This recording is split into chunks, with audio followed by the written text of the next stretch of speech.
Hey guys, I'm Greg Johnson, I'm the program director for the club, and I want to welcome y'all to the Crossgates Fitness Conference, and all of our people on social media too that are watching us. So we're really excited to kick off. We have a huge weekend, so we are starting today with our first seminar, and then later today at 11 o'clock we have our Fit 60 classes. We also at noon have a big Mardi Gras party. Tonight we're starting Les Mills Gulf Coast Summit, and so we will have Bowie, a national Les Mills presenter, will be here tonight. She's going to do body combat on the stage. All day Saturday, we have a ton of fitness classes for you guys. And then Sunday morning, we're doing Zumba Fest, and we're also going to have pickleball and tennis tournaments. So we want to definitely invite you all to stay all day, come on weekend, and enjoy all the fun stuff that we have. You can find the schedule for everything on all our social media channels. And if you need anything, you can also direct message us, or you can ask one of us after the seminar. So this is Zach Andrew, he's our fitness director, and he is going to host us this morning with a seminar on how to strengthen the core, why it's important, and a bunch of great tips that you guys can do in your regular workouts, but also at home. So let's get started with Zach. Zach? Thank you, Greg. All right. So thank you all for coming out. We got a big group today. A lot more than I was expecting for a Friday morning. So today, the main thing that we're going to be talking about is proper core strengthening. We're going to start with a little bit about what the core actually does, which is, for a lot of times, people have a misconception of what the core does. So we're going to talk about how it actually works, what its true function is, and then we're going to actually do a bunch. That's why y'all are on the ground today, is we're going to do a bunch of core exercises. But these are very, very, what I call baseline exercises. And so, hopefully you'll realize that some of these exercises you might have been doing or are currently doing, and how to enhance those a little bit, right? Or maybe you're not focusing on the right things. And one of the things a few people said in our seminar, I did the same one Wednesday night at Gauze, was that a lot of people have been doing these exercises but weren't focusing on the right things. So today, that's what we're going to try to do, is get you focusing on the right things so that you're feeling the core but also strengthening it properly, okay? So at any point, if you feel like being on the ground is getting tiring, or order your knees or anything like that, let me know. We have chairs in the back, you're more than welcome. Or if you just get tired, we are going to be doing some ab stuff. So if they get tired, you're more than welcome to just pop up, grab a chair, hang out and listen, okay? So I want to start with what the core actually does. Because a lot of times, old school fitness training was, 1,000 crunches a day. It was even in our military fitness test of, how many sit-ups, the 60-second sit-up test. Did any of you do that, the presidential fitness test back in school? And it was how many you could do in 60 seconds. They no longer do that. That's not part of the testing anymore. And the reason is it's terrible for your spine, okay? Our spine, specifically our lower spine, our lumbar spine, is actually designed to be very stable. It doesn't like to move, it doesn't like to rotate, it doesn't like to flex, and it doesn't like to extend very much in drastic forms, right? So what is our core designed to do? Stop it from doing that, right? There's three main ways that our core works, and they're called anti-extension, which this is extension. So our core prevents us from extending, overextending. It keeps us from what we call lateral flexion, which is this, side to side. Okay, so it's bracing us and holding us upright so we don't just tip over. And then it's also working in what we call anti-rotation. Okay, so trying not to rotate. So I can rotate my shoulders, but not rotate this. I can rotate my hips, but not rotate this. Now, a lot of times people will always say, especially since I'm a golfer, they say, what about the golf swing? It's all rotation. If you look at the best golfers in the world, they don't rotate here. They rotate here, and they rotate here. This is actually what protects the back, and the number one, I know we have a golf person here, the number one injury in golf is lower back injuries. Why? Because people train their legs, they train their upper body, but they don't train their core properly. Even Tiger Woods has admitted that he used to do things terribly. He ended up with, like 3 or 4 back surgeries over the years, probably more than that. So it's super important to train it properly in the way it's designed. If you look at the anatomy of the muscles, they run in all different directions. It's like a big web, right? Because it works in different planes. So starting out today, we're going to start with very, very basic things, and then we're going to kind of progress a little bit in how I would progress a client over time, into getting them to not just work on anti-extension or anti-lateral flexion or anti-rotation, but combining some of those things over time. When you can train your core in multiple planes at the same time, those would be the most difficult or progressed exercises that we would try to do. So today, majority of the exercises that we're going to do today would be exercises that if I had a brand new client off the street, hasn't worked out in 5 years, then I'm going to probably spend the first 3 to 4 months doing. And when you do these really properly, you don't need to do all the cool, crazy fun stuff you see on social media.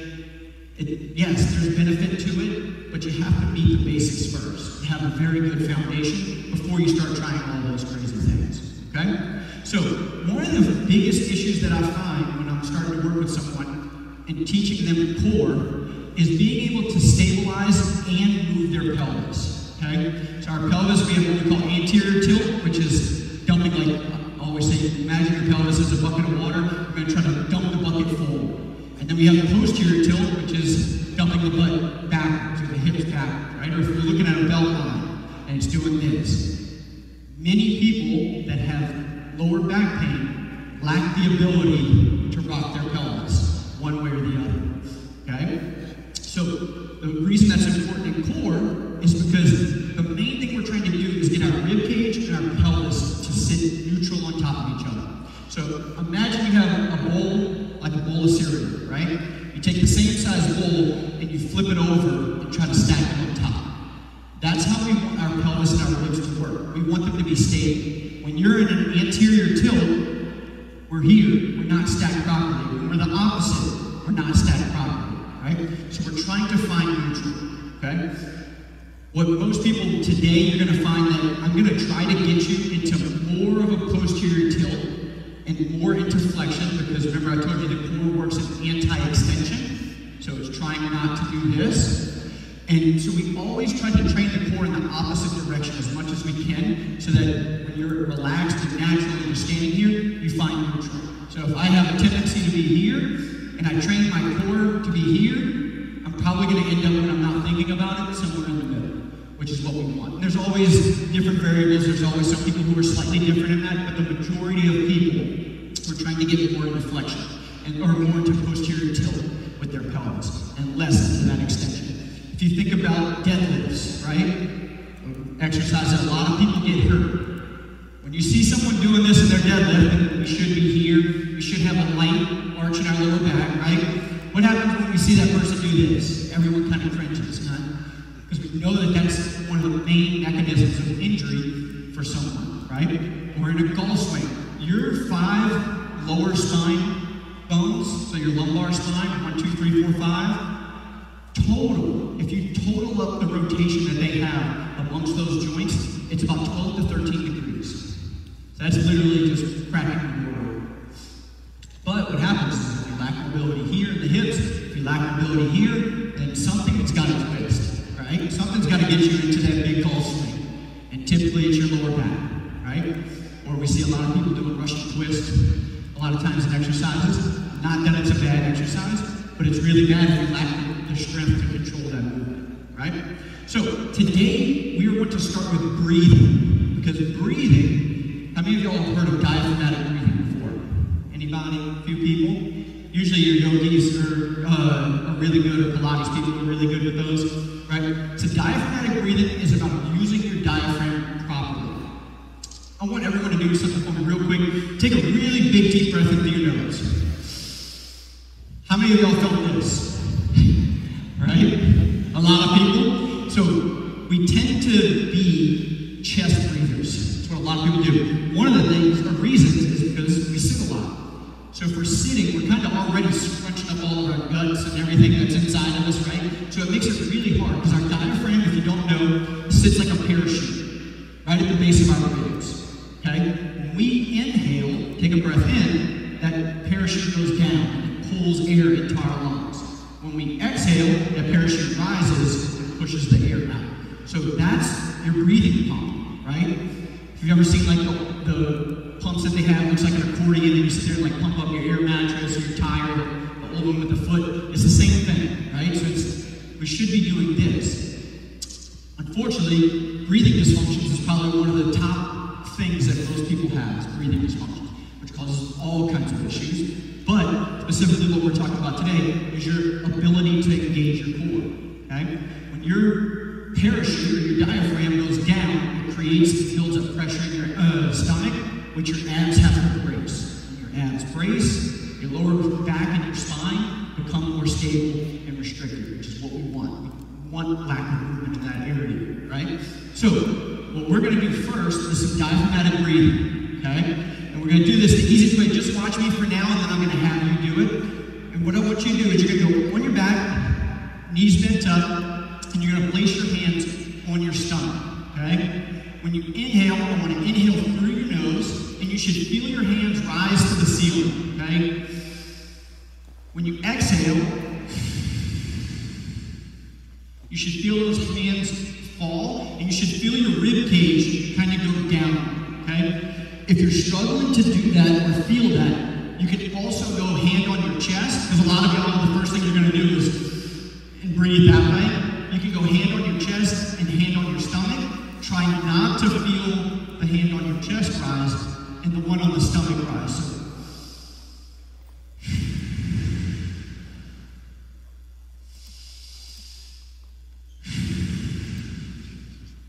all right? So we're going to do this. I want you to take 10 slow, deep breaths. In through the nose, feel those hands rise, out through the mouth. Feel that stomach drop, feel the ribs drop down. And like I said, you can always go hand on the chest, hand on the stomach if you feel like, man, I can't figure this out. If you are having trouble, just give me a raise of the hand to the ceiling and I'll come try to help you out a little bit, okay? Watch some of y'all. I see some bellies rising. Good. Anyone feel like they're struggling with that? A little bit? All right, so try to get my hands to rise right here. So big, deep breath, almost like you're trying to make a pregnant belly. Yep, you got it. And then when you exhale, just let it kind of relax to the floor. There you go. Yeah, you got it. Everybody feel like they got that? Struggling a little bit? Yeah. So sometimes it takes a little external feedback. So push it to my hands and then good. Big into my hands. Try to push it to the ceiling. There you go. Perfect. And then relax.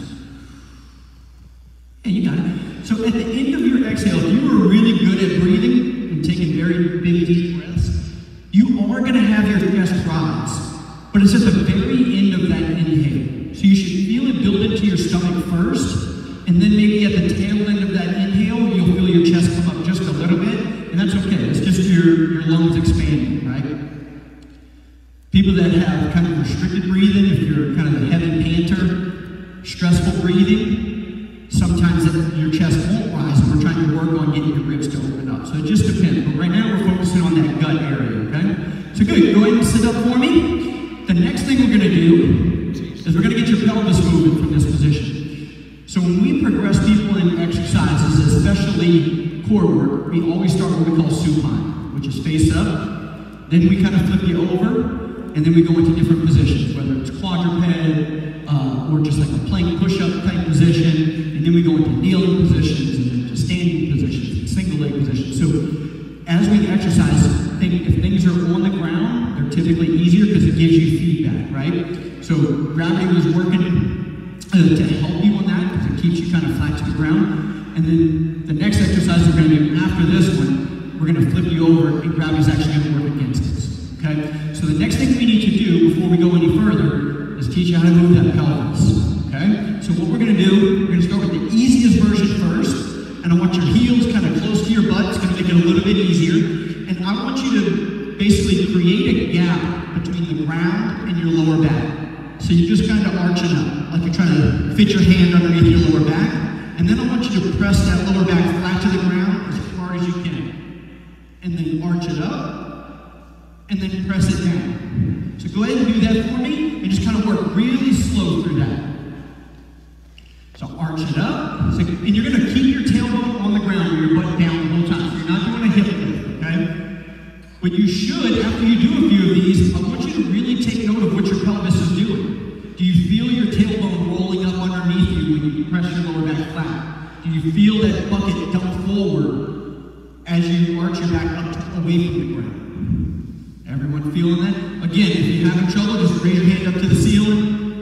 And I'll come and try to help you out a little bit, but I want you to create the arch and then press that lower back down as hard as you can.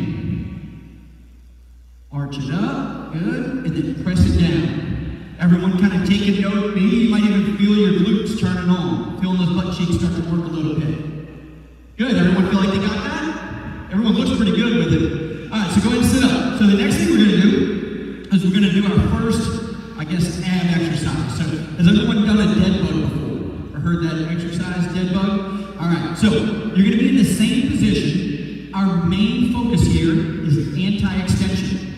When you arch your lower back up off the ground, that's extension. So we don't want that to happen. So what I want you to do is you're going to press that lower back flat to the ground and try to maintain that the entire time. We're going to go both arms up, both legs up. Inhale. Remember, feeling that stomach rise. As you exhale, you're going to reach opposite arm, opposite leg. Come back up. And then reset with a good breath. Okay? For some of you, the most important part of this exercise is that the lower back stays flat.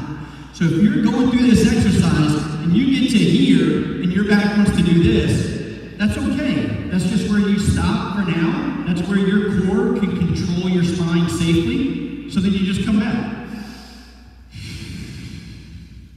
So it doesn't matter how far you reach, the main focus is that the back stays flat, okay? So let's go through that. I want you to try to get maybe 5 or 6 on each side, okay? So both arms up, both legs up, knees bent, big deep breath in through the nose, keeping that lower back flat.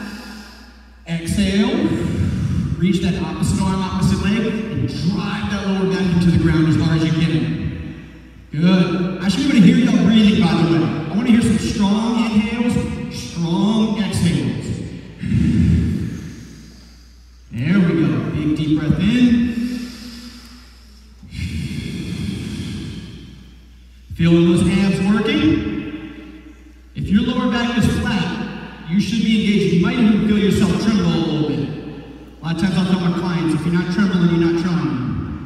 You got to really drive that lower back into the ground.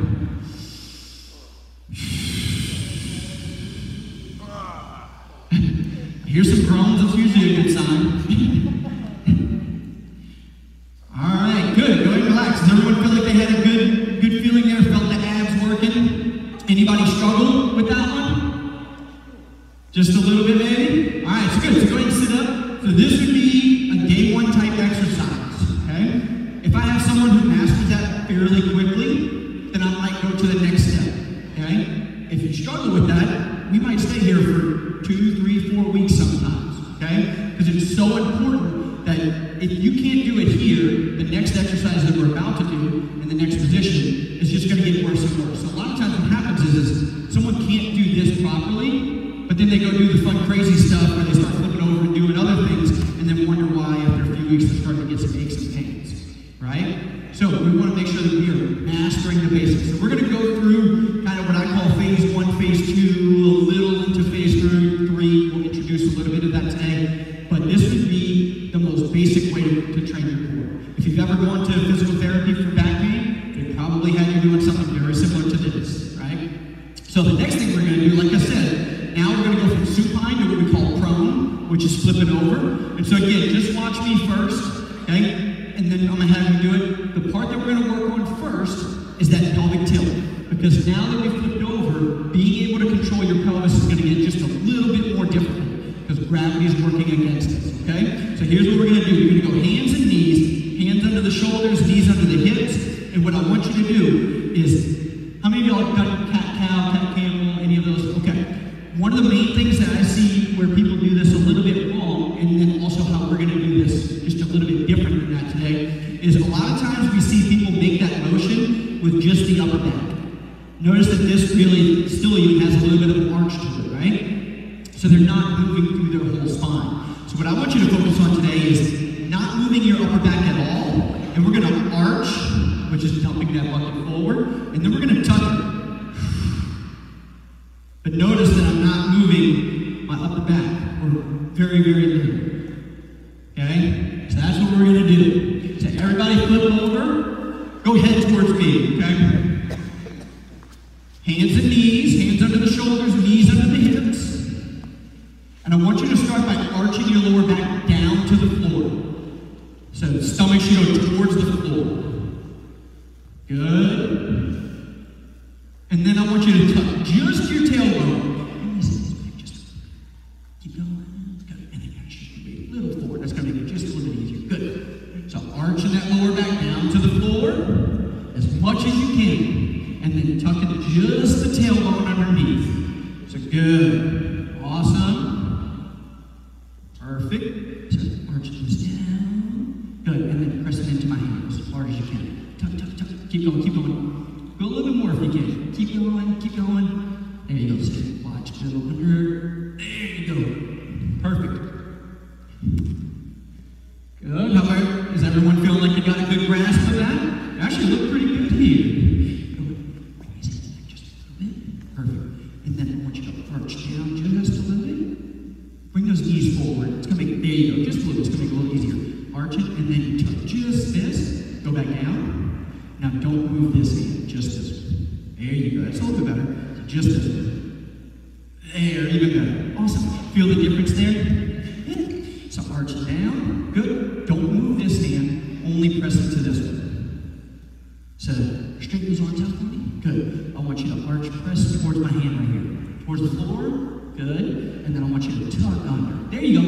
That was it. Feel the difference there? There you go. You got it. Awesome. Good, good. All right. So go and relax. So how's that feeling? Start to feel that pelvis move a little bit? All right. So the next thing we're going to do is called a bear crawl hold. Okay? Anybody done these before? Or bear crawls? I know you have. It's not coming with you. All right. So we're going to go hands and knees. We're going to start by arching the lower back. Then we're going to tuck the tailbone. And then we're going to hover off the ground just with the knees. Here. And hold big deep breath in.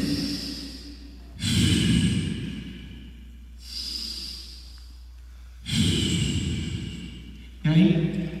We're going to try to go 20 seconds. Okay? But before we do that, sure. So hands underneath, it's the same exact position. I want you to start in that arch position. And the reason we start there is because I want to fully engage. A lot of times people will just kind of get into the position and try to start here. I want you to engage through the full range. So you're going to arch. We're going to tuck just the tailbone. You should feel those abs kind of doing a little crunch. And then you're just going to hover the knees about 2 to 3 inches off the ground. Okay? But before we do this, I want to talk about something. Because we're only going to go for 20 seconds. How many of y'all are the people that are like, oh, I've done like a plank for like 2 minutes? Or heard that person talk about how they can do planks forever? Well, guess what? You don't need to. There's research has shown, this might kind of aggravate, a few people, get a few people flustered. The research shows that the majority of people can only do a good plank for 20 seconds. The most elite people, elite athletes in the world, after 30 seconds, are no longer holding their spine in a good position. So if you're the minute, 2 minute person, great. But I'm telling you right now, you're just doing an arm workout. You're just holding yourself up. And you probably look like a hammock. How many people have seen someone do a plank and it looks like this? Right? You're just kind of sagging like a limp hammock. Right? That's not good. Because why? They're in extension. So they're not controlling their spine in a good, proper position. So everything we're going to do today is going to be about 20 seconds. Because if you're doing it right, and if you're trembling, you're going to feel the abs, and you're not going to be able to hold it. You might feel like you can hold it in a good position. But I promise, after usually around 15 seconds, I start to see people's lower backs start to arch, and then they're trying to fix it and find their spot again. So we're going to go for 20 seconds, okay? So, hands and knees. I'm going to walk you through it. I'm going to tell you when to lift, okay? Hands and knees. Give you a good arch down towards the floor.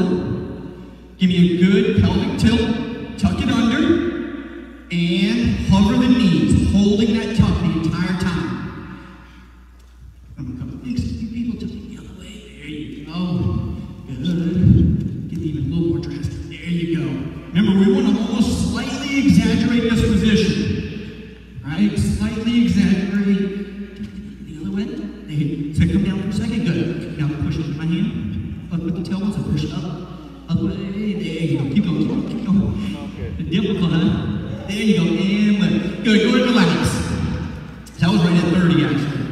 I had to help someone. So you can blame her for the last 10 seconds, right?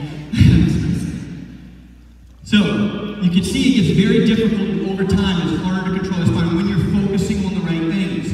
We have to be focusing on that pelvic. Breathing hard over there. So, how many of y'all felt that in the abs a lot, much more than what you would normally do? Right? So, the reason we start here versus a plank position, right? Because a lot of times day one people start plank. Do I? Yeah. So the reason that we start in this position is for two reasons, okay? When we bring our knees up, right, we're holding this position, it almost forces us to pelvic tilt, into posterior tilt. It's really hard, it's a lot harder to anteriorly tilt. So if you kind of just stand and you do this and then try to raise your leg, you can't, right? But if I tuck backwards and then raise my knee, I can raise it much higher. So being in that bent knee position actually helps you tuck your pelvis or be able to tuck it a little bit more, right? The other reason is we call this a short lever plank. So if I was going to get real technical, we generally as trainers use bear crawl hold or bear crawl position, but like the real term would be a short lever plank, okay? If you know anything about physics, the longer your body, right, if I'm 6 foot versus 5 feet, it's going to be a lot harder on me. And think about where something starts to break. If we look at that hammock, where does it sag? Right in the middle, right? It doesn't sag where it's close to the tree. So think about what's right in the middle when I'm in that plank position. If something is going to sag, where's that stress going to go? Right to my lower back, right? So in this bear crawl position, I always start someone here because I want to see them in the easiest position that I can get them into before we go into that full plank. Okay? We're going to go into full plank because I want you to practice it. So we're going to do that next. But I'm going to teach you a really easy way to get to a really good plank, and you're going to feel it much more than you probably ever felt a plank in your entire life. All right? Again, if you're not trembling, you're not trying on this one. Okay?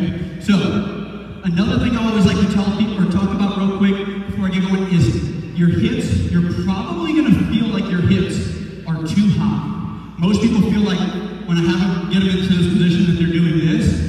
And the majority of the time, I would tell you it's because when they're doing it on their own, they're like this.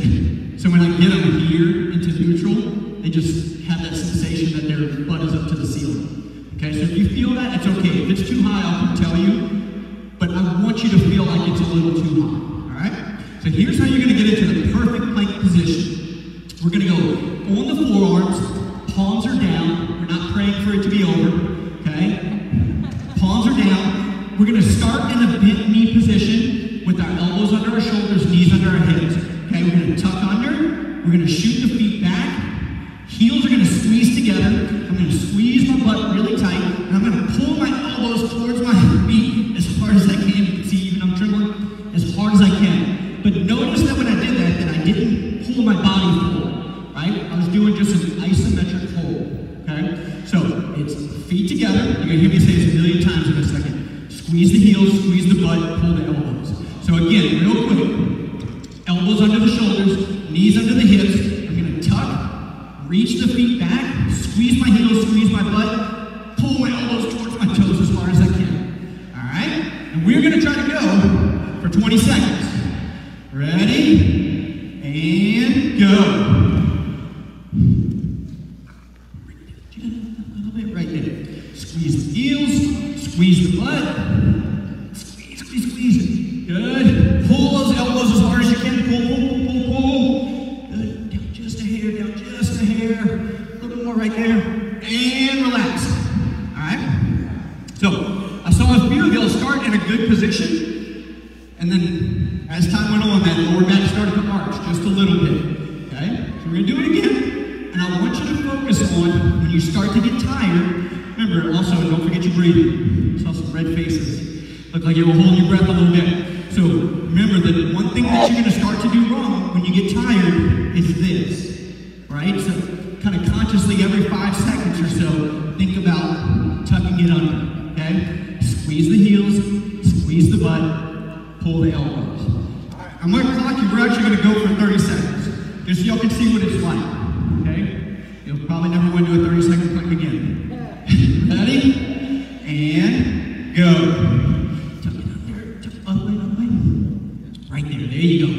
And squeeze the heels, squeeze the butt, pull the elbows, squeeze the heels, squeeze the butt, pull the elbows, down a little bit, down. Good.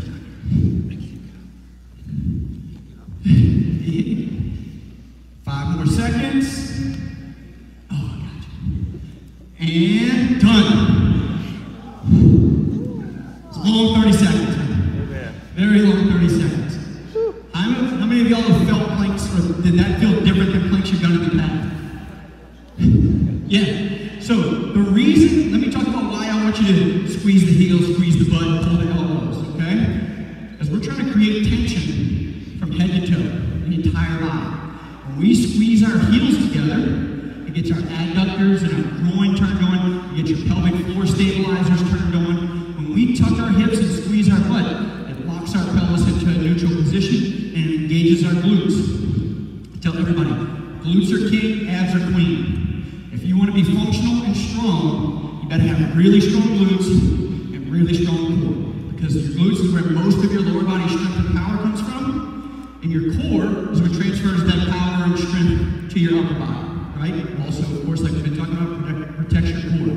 When you drive your elbows into the ground, it actually turns on your lats, your shoulder muscles, your serratus muscles, which are kind of like in between your ribs that wrap around, right? But all of those things, most people don't realize this, your lat muscles, which is like this, you do chin-ups or pull-downs to strengthen them. Well, guess what? These go all the way down and connect to your pelvis.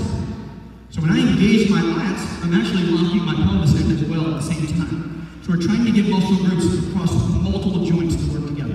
Where the shoulders fit in that? I mean, if I'm feeling it in my shoulder, is that a problem? Or no, absolutely not. Nope, absolutely not. You should feel a little bit in the shoulders because we're pulling down, engaging some of these muscles. And of course, just having to hold yourself up, you're working your stabilizers and everything in your shoulders. So yeah, you should absolutely feel it in your shoulders. Just a little bit, but you should definitely feel it here, right?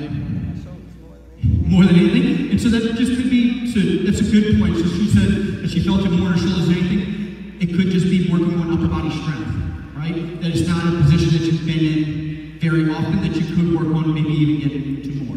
So working on, presses, whether it's horizontal or vertical, or pull downs and rows and things like that. Just strengthening your upper body will also make your plank a lot better and start to get a feeling more here, right? So the next thing, what you got? As much? More in the arms? Okay. So one thing I will say, and it's typically my female clients will genuinely say that, and part of it is y'all are much stronger lower body wise ratio to men, right? Body weight strength ratio, and typically upper body is where men kind of take over and have a little bit more strength, right? So generally a lot of times my female clients, and when we get to this next exercise, I'm going to show you it's either going to be harder on your upper body because of the position that we're going to be in. And generally, this is where my female clients struggle just a little bit more than my men. Okay? Because it is, you're holding up your body weight. So think about whatever your body weight is, majority of that, at least from about mid up, you're having to hold that up with your upper body. So if you just take that number and think how many times have I done push-ups or bench press or any of those with weights, and generally, a lot of times my female clients tend to gravitate to the smaller weights, right? So it's just a male-female thing that you're going to feel a little bit more, but it doesn't mean you can't get to the point where this becomes really easy on your upper body and just start to feel it more. It's just you're going to mentally focus on what's the most difficult part, right? So the next part we're going to do is we're going to go into, how many of y'all have done what we call shoulder taps in a plank position? A few people, right? So this one is where we're going to start to add a component of anti-rotation, right?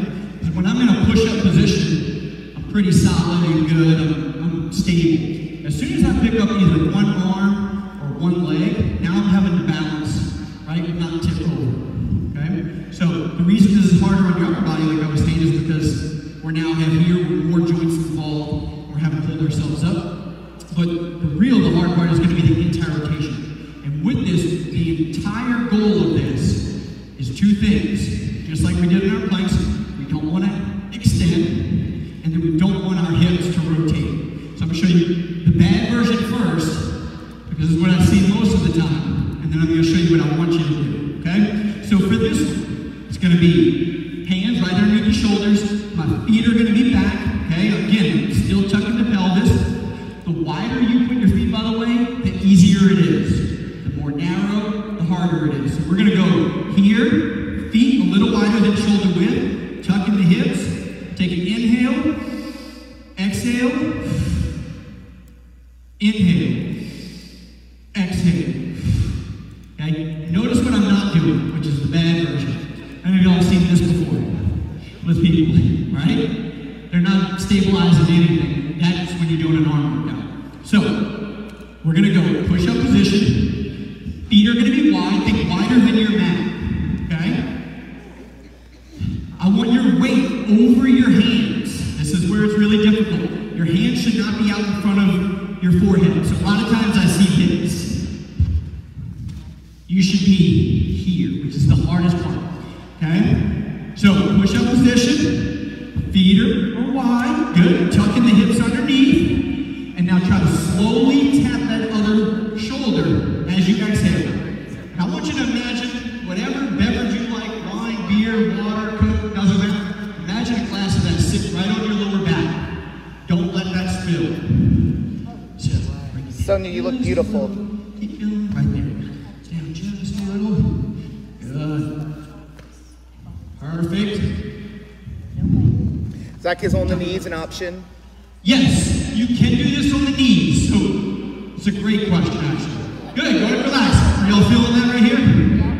Feeling it work? Feeling the upper body power? So I have absolutely had clients where we start on the knees with this exercise, and that is totally fine. So how I would do that would be hands and knees position, but I would bring your knees a little bit closer together because it's going to make you less balanced, okay? And then so knees and feet should almost be touching. So for some people, we absolutely would start them in this position. And we do the same thing like when I have a client starting to do bear crawls. If that's difficult, I will have people literally crawl hands and knees here. And for some people, that is a very difficult exercise, especially for the core, right? So I'm always trying to find what looks the best and which exercise version is their spine not, right? Because our entire goal is to control the spine. Alright? So let's try those shoulder taps one more time. So push up position, feet wide, really tuck that pelvis underneath. A lot. Good. Inhale, exhale and tap. Remember, balancing that glass of liquid on your lower back. Rachel. Good. And relax. Good. Awesome. So you feel like you got that? So that would be an anti-extension because we're in that plank position. Gravity's trying to pull our hips to the floor, but it's also anti-rotation because we're trying to balance on 3 points, right? So the next thing we're going to get into is anti-lateral flexion, which is side bending, right? So the easiest way that we start is a side plank, okay? Side plank. So I'm going to show you 2 versions that you can do, but all of the other things still apply. So the breathing, the tucking the pelvis, all of those things, okay? So we're going to go feet stacked, okay? Forearm or elbow right underneath my shoulder.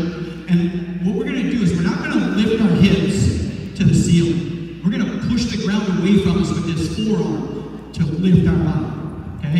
And yes, there's a big difference in doing those 2 things.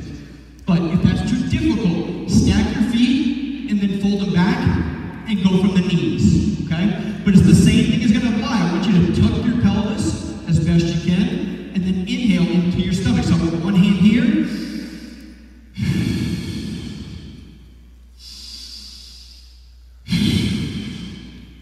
All right, let's go. It doesn't matter which side your head is on, but let's all face this direction. Yep, to the main building. Let's face that way. Just have to make sure I can see everybody. So, whichever version you want, feet stacked or bent knees, doesn't matter.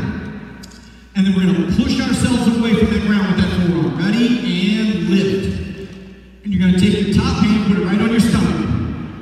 Let me hear that inhale. In through the stomach. Out. Feeling that stomach drop. Good. Inhale.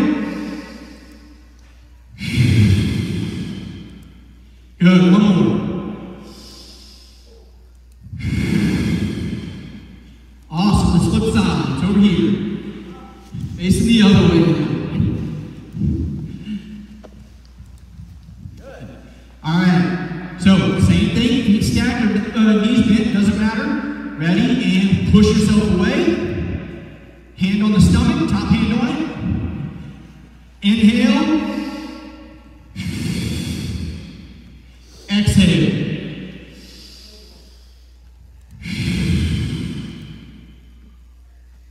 Good. One more. Can you grab like 2 10-pound dumbbells for me? Really quickly? Yes. Good. And relax. Feel that a little more than normal? Good. So this would be the most basic version that we would go with an anti-lateral flexion. Okay? You can also progress this by going up to the hand, right? Which would just make it a little harder on your upper body and a little less stable. Okay? But the next one we're going to do is what I love doing. It's called suitcase carries. Okay? Suitcase carries. So I have pretty much mostly 15-pound weights over here. I have a couple 12s, and Greg's going to go grab some 10s. But I'm going to pass them out, and I'm going to go through the exercises first that I want you to do. Okay? So we're going to start by holding this weight out to the side. The main thing I want is that elbow not touching the bottom. Because if we put that elbow on the bottom, we tend to just kind of let it rest against us like this. We want to be here, stable, okay? And I want hand on the stomach, exhale, okay? And then we're going to start to slowly march.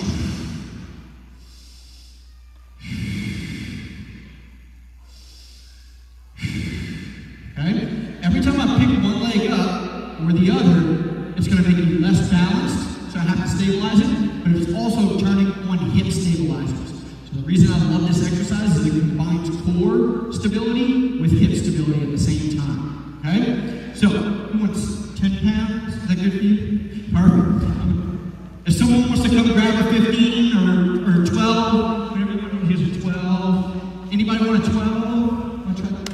Want a 12? I have one more later one until Greg comes.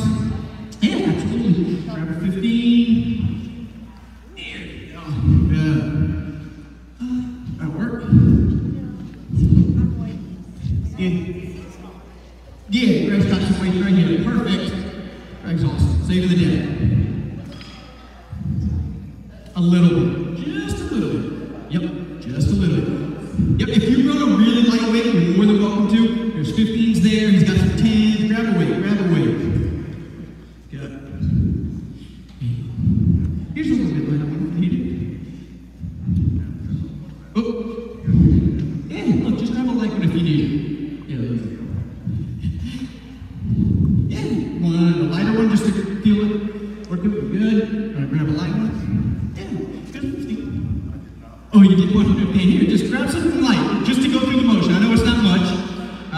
Anybody not have a weight or want to swap for a 15? All right, so here's what I want you to do. I want you to put that weight in your right hand, so everyone's on the same side. Weight in the right hand, and other hand on the stomach. Remember, I don't want this, right? So we're here. Nice and slow. Slow, deep breaths, slow marching. Getting those knees up. Good. Good. Perfect. Let's switch hands. Other side. And go. Same thing.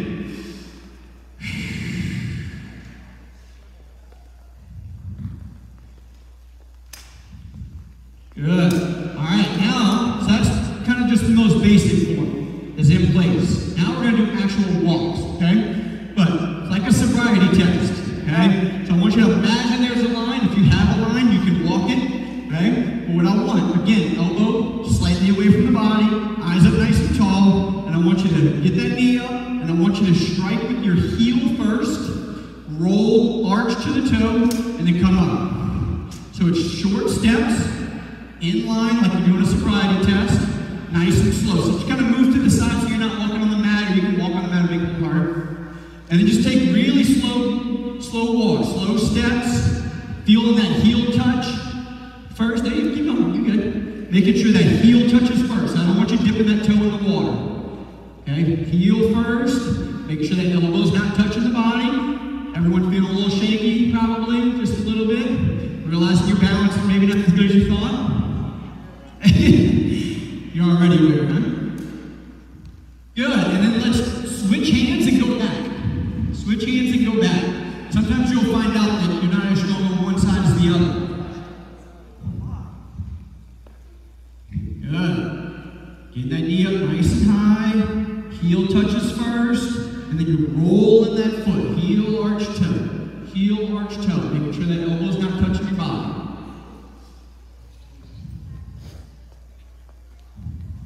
Awesome. Great job. Perfect. So, everyone feeling that? This one you're not necessarily going to feel like you did 100 crunches, right? And that's okay, but you're working your core what it's designed to do. It's designed to help stabilize you and balance you. So this is an exercise. If you're a person where either you know you're bad at balance, your doctor told you need to work at balance, or you've tripped and fallen recently and you don't want to fall again, which I agree, we don't want that, right? This is a perfect exercise for you, right? The perfect exercise because it focuses on balance and proprioception, but most importantly, it focuses on hip stability and core stability, okay? So really, really good exercise. Just so y'all know, 15 pounds is like the very minimum I would start with someone normally, right? If they can't do 15, then they probably shouldn't be in this position. We might even start them on the ground, which is totally fine, but normally like 15 would be very, very good. Normally, I start with about 20 to 25, sometimes even more than that. If you're doing this exercise and you feel like you passed that sobriety test, it's too light, all right? It should make you maybe take a staggered step every now and then, right? You should feel like, oh, I'm gonna fall. Good, because I want your body to have to react and stabilize you back, right? So if you're doing this exercise on your own, pick a weight that challenges you and makes you feel like you're gonna fall, okay? But don't fall, all right? All right, so you can keep the weights right there for right now. We'll pick them up after. Just kind of get them out of the way. The last and my favorite exercise is the anti-rotation holds, okay? There's a bunch of different ways that we can do this. We can actually start people on the ground, on both knees, one knee standing, staggered stance, one leg. There's a million different ways, okay? I'm going to be pairing y'all up to do this exercise. There's going to be one person who will have the black handles in their hand, both of them. The other person will have the band in their hand. So, can you see for a second? I'm sure you've probably done this with Michelle at some point. All right, so here's what we're going to do. You're going to take these handles. You're going to face them. Come on this way. You don't mind being on camera. All right, so what she's going to do is she's going to start handles right at your chest. Feet a little wider than shoulder width. Give a nice little band athletic stance. I want you to tuck that belt up on the chin. I'm going to pull just a little bit of resistance before she reaches. Now I want you to aim those hands out like you're aiming a pistol. Yep, reach them out and you hold. Good. And then just hold them out there. There you go. But keep them there, so don't come back. There you go.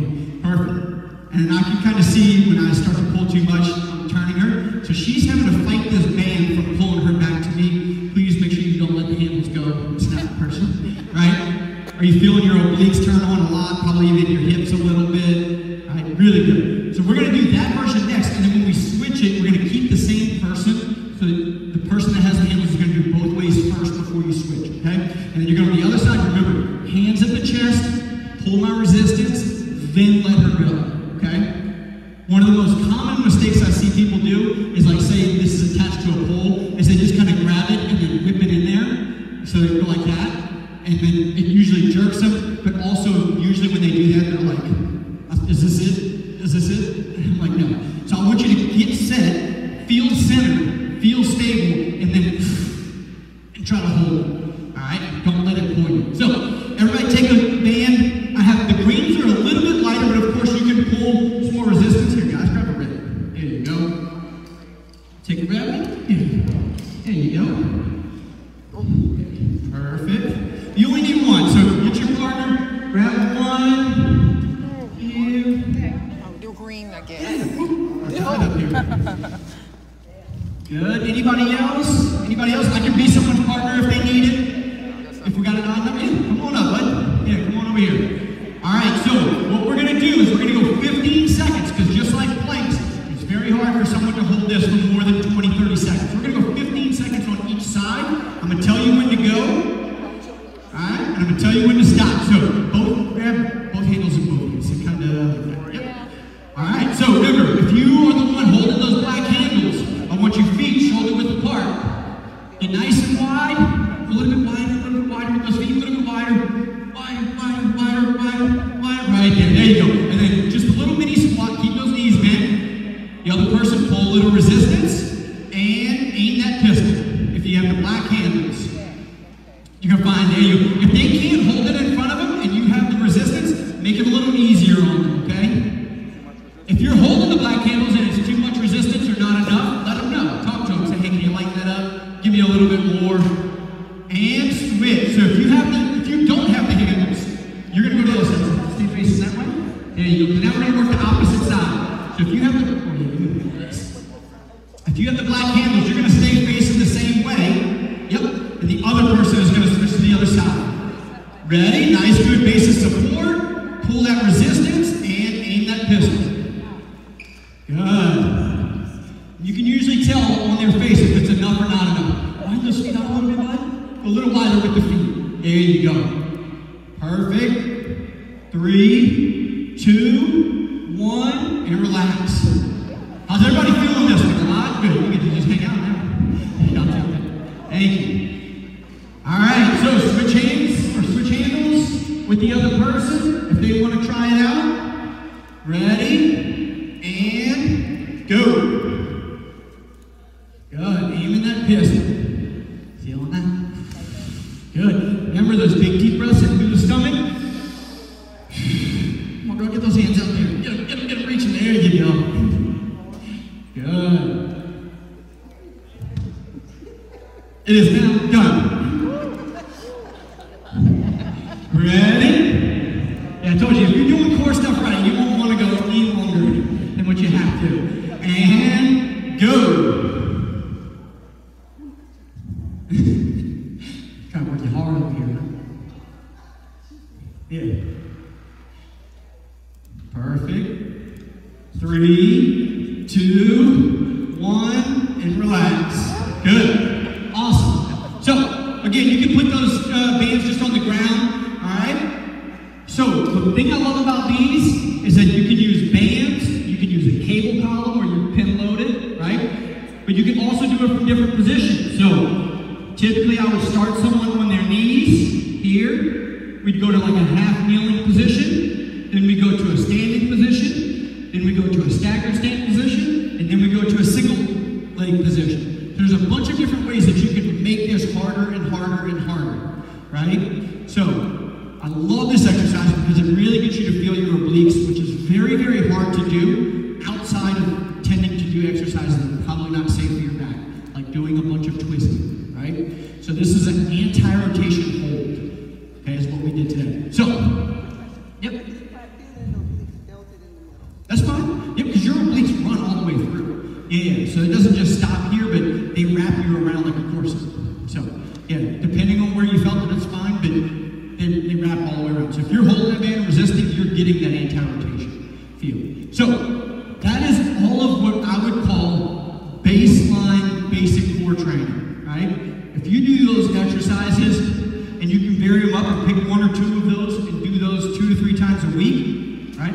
You're going to be much better off, much safer, but your other exercises that you normally do are going to get much, much easier. You also, risk of injury is going to start to slowly go down. Why? Because you're strengthening the area around your spine, which is the most important part, right? You got to protect that. 80% of the population has missed work at some point for lower back pain. That's really high. We got to stop this, right? Part of that is by doing proper core training. So, any questions? So we are done with the seminar, but any questions? We have about 5, maybe a few minutes before they're ready to get their party started. So I don't want to hold them up too long. But any questions about any of this? Yes, we are videoing it. We're saving it, so it will be on our Facebook and Instagram, so you can always go and look at it again. When you get home, how do you know, like you came back to me, Michelle, how do I know great question. So a lot of times it's hard if you are the person that's coaching yourself and whether you're doing it. I would say starting off with the ones on the ground where you get feedback and know whether or not, because once you get into the position where you're, if you're doing the bear crawl hold, you kind of don't know until you have a very good understanding of, what's happening here. But I would say flip over, and that way it's a yes or a no. Is your back flat to the ground, or is it not? If it's flat, you're good. If it's arched, then you know you're not in the right position. So a lot of times, if I'm giving like homework to newer clients, I'll tell them to keep it really simple with their back on the ground, because they get that proprioception of feeling the ground and knowing. It's like, did you do it right or did you do it wrong? There's only yes or no. There's no maybes in there, right? Okay. Yeah, absolutely. Anything else? Awesome. I appreciate it. Much more people than I thought was going to come today on a Friday morning. So thank y'all. Again, like Greg said, don't forget about all of the other classes